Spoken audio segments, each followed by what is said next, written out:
Hi guys, welcome back to my YouTube channel. My name is Christelle, a fashion enthusiast and student who is interested in exploring the ways that fashion and fashion history have shaped our world. If that sparked your interest, be sure to subscribe to follow along the journey. In part 1 of my Fashion Killa breakdown, I talked about the first 9 brands A$AP Rocky mentioned, going through the history of everything from Prada to Jean Paul Gaultier. This video is part of a 3-part series where I'll be taking you through a brief history of all 27 brands mentioned, including their foundations, key moments in their history, and where they stand today. Be sure to check out the first video if you haven't for more context on this series. Without further ado, let's get into the video. Starting with our first house, Jil Sander. Jil Sander is a German fashion house that began as a small boutique in Hamburg in 1968. Just a year later, it evolved into Jil's own eponymous label, meaning a brand named after its founder. Sander started her career in fashion journalism. After earning a degree in textile engineering, she went on to work as a fashion editor for magazines like McCall, Constance, and Petra. Due to her background, Sander had a keen understanding of fashion critiques and the business side of fashion, allowing her to remain adaptable after the harsh criticism she received following her first Paris show in 1975.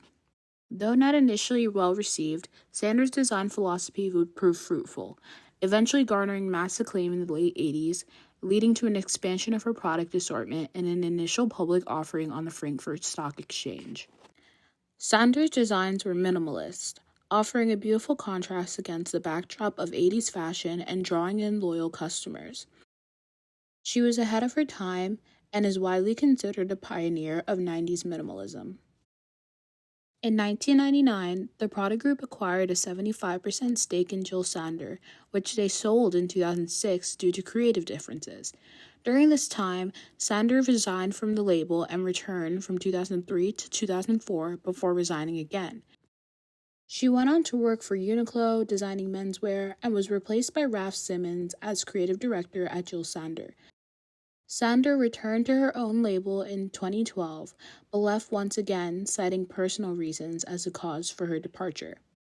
The brand has seen its fair share of creative directors since then, but is currently being led by Simone Bellotti as of 2025.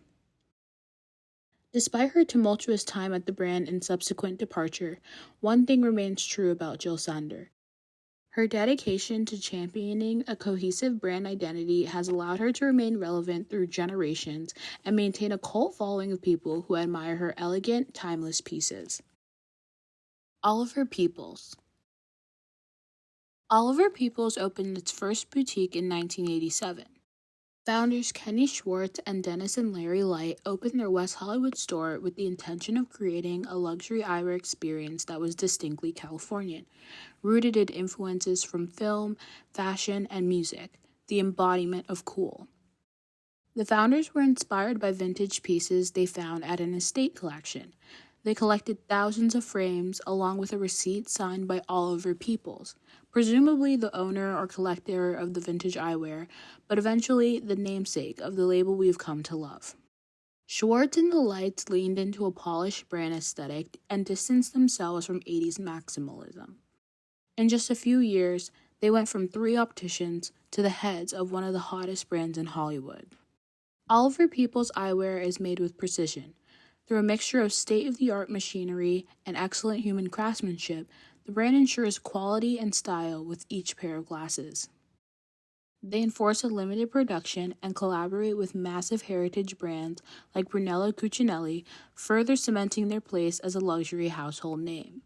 Today, Oliver Peoples operates under Luxottica's portfolio, but continues to uphold its original design ethos rooted in quiet luxury and craftsmanship.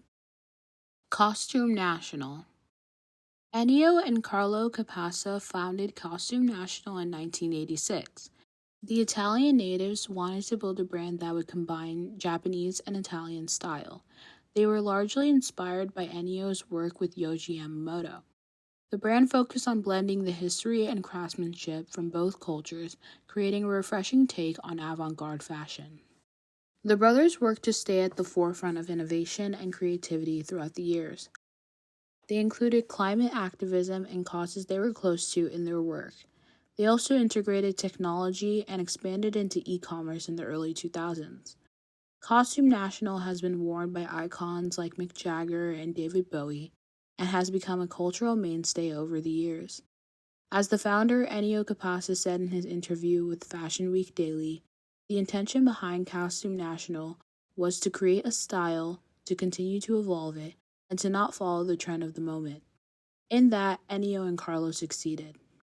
In 2016, the Capasa brothers exited the brand, selling their stake to Japanese investment bank Sequage.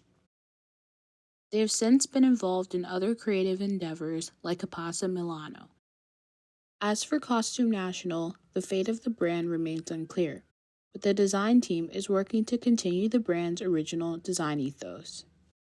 And Demeulemeester. And Demeulemeester is a Belgian designer and member of the Antwerp Six, a group of fashion designers who trained at Antwerp's Royal Academy of the Fine Arts in the early 80s. Demeulemeester launched her brand in 1985 alongside her husband, Patrick Robin. She showcased her debut show in 1991.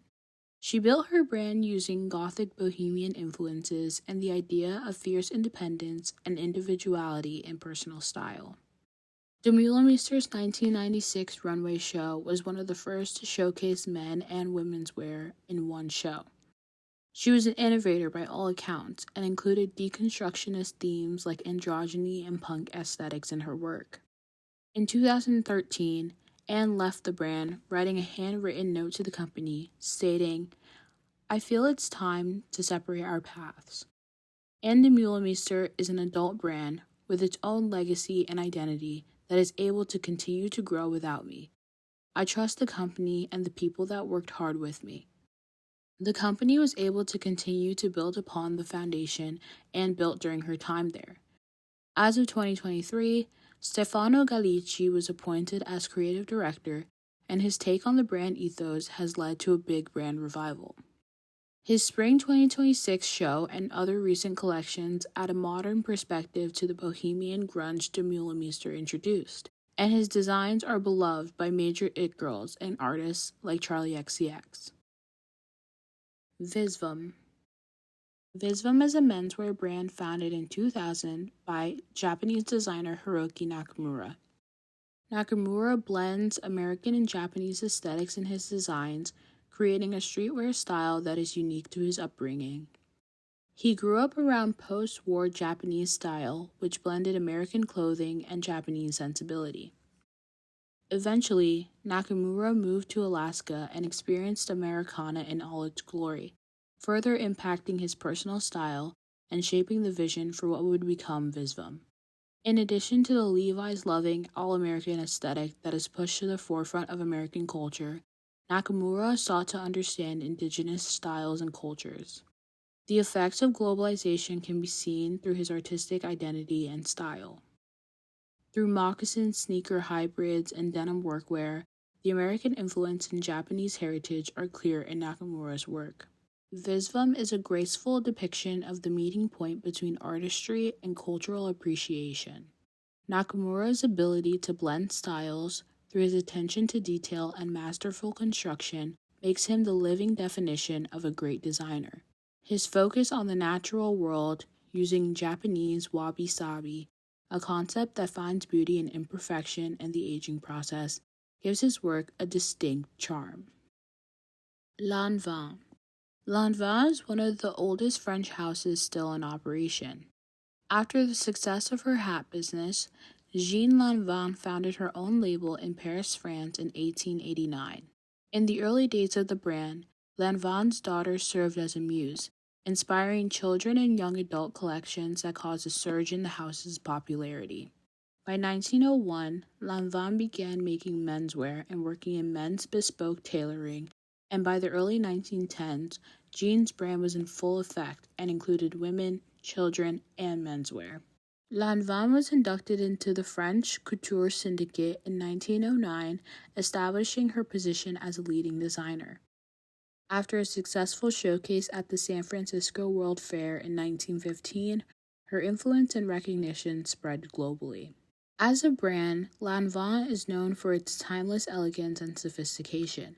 The current artistic director, Peter Copping, is continuing that vision, integrating his own style identity and influences from his previous work with designers like Oscar de la Renta and Christian Lacroix. Lanvin is now part of the greater Lanvin Group, which is a Chinese leading global luxury fashion group that owns Lanvin, Sergio Rossi, Wolford, St. John, and Caruso. Balmain. In 1945, Pierre Balmain founded his label, offering a feminine and opulent alternative to the popular utilitarian style of the time. Making his mark in the world of Parisian couture, Balmain and his counterparts, like Christian Dior and Hubert de Givenchy, revolutionized style and built legacy brands that still uphold exceptional standards. His appreciation for and consideration of the female form was ever present in his designs. His romantic silhouettes gained the devotion of starlets such as Katharine Hepburn, Brigitte Bardot, and Sophia Loren. After Pierre Balmain's death in 1982, the house has been led by numerous creative directors. Since 2011, Olivier Rousteing has been at the helm of the brand. Rousteing revitalized the brand and made history as one of the first Black designers to lead a French luxury house. Balmain's history and sustained standard of excellence has been seen in every collection that goes down the runway since its inception. Goyard. Francois Goyard founded his brand in 1853 after taking over a brand called Maison Morel and renaming it Maison Goyard.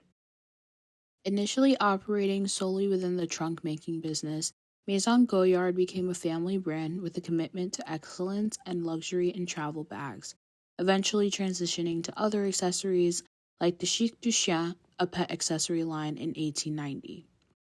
Goyard has maintained a low-profile, exclusive approach. They rarely advertise and they sell primarily through select boutiques. This helped cultivate a devoted following among collectors and celebrities alike. The brand's expert workmanship and savoir-faire earned it recognition from institutions like the British royal family, the Russian imperial family, and the Great Seal of the United States. The famous Goyardine canvas was created by Edmond Goyard, inspired by the legacy of the Goyard family. It features the famous Y triple chevron pattern. Over time, the brand fell out of family ownership and was acquired by Jean-Michel Signoles, who reignited the brand and transformed it into the contemporary iteration we know today. Today, Goyard is celebrated for its handcrafted travel goods, handbags, and accessories, continuing to exemplify the perfect balance of tradition, style, and exclusivity. Isabel Marant.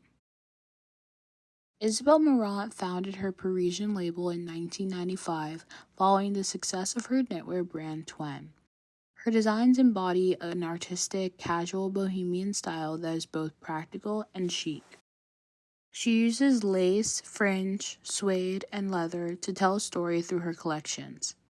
She adds an original twist to the established Parisian bohemian aesthetics we see going down the runway. Marant is most known, perhaps, for her famous Beckett shoe, a wedge sneaker that had a resurgence in 2023 and 2024. Her adaptable design sense has made her wildly popular with younger generations. In addition to her popularity with Gen Z, millennials were just as obsessed with her designs. In 2013, she launched a collection with H&M that sold out within minutes. She's a forward-thinking designer who has the business acumen to capitalize on her strengths. She has launched projects like Isabel Marant Vintage, Isabel Marant Etoile, and her own foundation to further her commitment to circular fashion and accessibility. Her brand is still breaking boundaries and setting trends today under the creative direction of Kim Becker. Thank you guys so much for watching this video. I don't know if you noticed, but my voice is a little bit weird in this because I'm kind of sick. In any case, please subscribe more if you like the content in this video. Sorry about the monotone speaking. That also is due to my sickness. I'm going to be making a part 3, and I would hope that you guys would subscribe for more videos like this and to be updated when part 3 drops. I don't think part 3 will be coming out for at least 2 weeks, just as school is ramping up with exams, and I want to be able to make a actual quality video instead of just pumping these really in-depth videos out every week and not having the time to make them the best that I can. In the final part, I'm going to be talking about brands like Dior and Tom Ford, but like I said, it might take a while to get around to it. Let me know in the comments if you have any video suggestions or anything that you want to see. I'm planning on making more short form videos and long form videos so that I can be able to balance depending on what else I have going on when it comes to school and things like that. In the meantime, please be sure to like this video, and thank you again for watching. I hope I could see you in the next one. Thank you so much.